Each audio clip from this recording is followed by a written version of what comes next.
요즘 시장에서 가장 핫한 재테크 정보 남들은 어떻게 하는지 궁금하셨죠? 손에 잡히는 재테크에서 꽉꽉 채워 알려드립니다. 네, 오늘은 배미 재무설계사님 전화 연결되어 있습니다. 안녕하세요. 안녕하세요. 네, 안녕하세요. 네, 오늘 어떤 재테크 소식 가져오셨나요?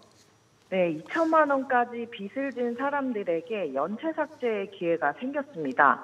정부가 코로나 팬데믹 과정에서 채무를 진 개인과 소상공인이 5월까지 대출을 전액 상환하면 연체 이력을 없애주는 신용사면을 시행한다고 밝혔는데요.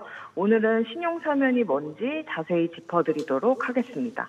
네, 신용 또 연체 지금 신용기록, 신용금융 거래를 할 때 가장 중요한 조건으로 이제 작용이 되는 것 같은데 그렇죠. 신용점수의 치명적인 연체를 모두 갚더라도 연체 이력은 바로 삭제되지 않는다면서요.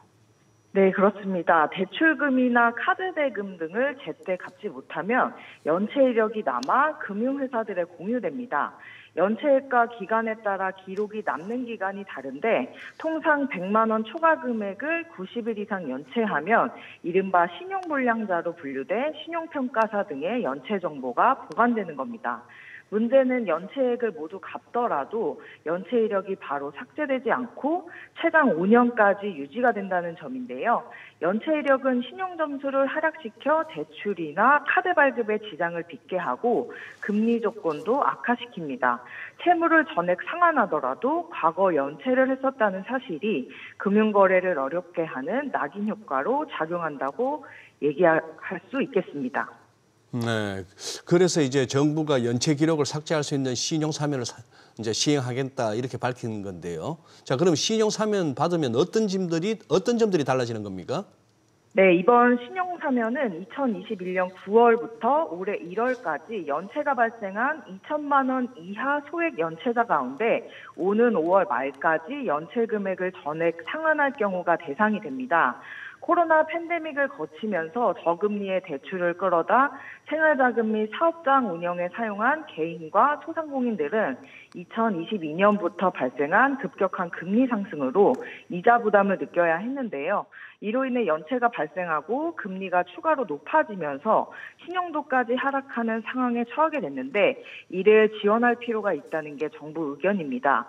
이에 따라 연체로 인해 추가 대출을 받거나 신용카드를 사용하는 데 있어 불이익을 받았던 개인과 개인 사업자는 신용사면을 통해 연체 이력이 삭제되면 신용점수가 상승되면서 신용카드 정상 발급과 저금리 대출로 환승이 가능해집니다. 과거 정부에서도 지난 1999년과 2013년, 2021년에 세 차례 신용사면이 단행된 바 있습니다. 지난 2021년 228만 명을 대상으로 했던 신용사면에서는 개인 기준 평균 24점의 신용점수 상승 효과가 나타났고 신용점수가 100점 이상 상승한 개인도 약 11만 4천 명인 걸로 나타났습니다. 네, 정부는 최대 290만 명 정도가 이제 이번 신용사면 대상이라고 밝혔는데 그러면 어떤 분들이 이번 제도 대상이 되는 건가요? 네, 2021년 9월 이후 2천만 원 이하를 연체한 사람은 약 290만 명입니다. 이 중 250만 명은 돈을 모두 갚았지만 연체 이력이 남아 신용점수가 내려갔고 금융거래에 불이익을 받게 됐는데요. 이미 연체액을 다 갚은 250만 명은 연체 기록이 삭제되고 아직 갚지 않았더라도 5월 말까지 갚으면 역시 기록을 없앨 수 있습니다. 이번 정책에 따라 2천만 원 이하 소액 연체자로 추산되는 290만 명은 연체 기록 삭제 혜택을 볼 전망입니다.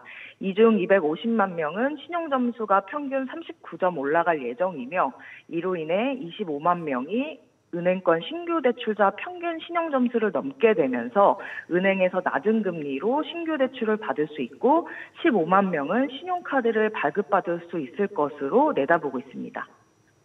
네. 또 이러다 보면 이제 역차별 논란이 항상 생기는데, 그럼 이제 연체 없이 돈을 이제 갚은 사람은 그러면 또 혜택이 없어서 또 이렇게 논란이 되고 있다고요?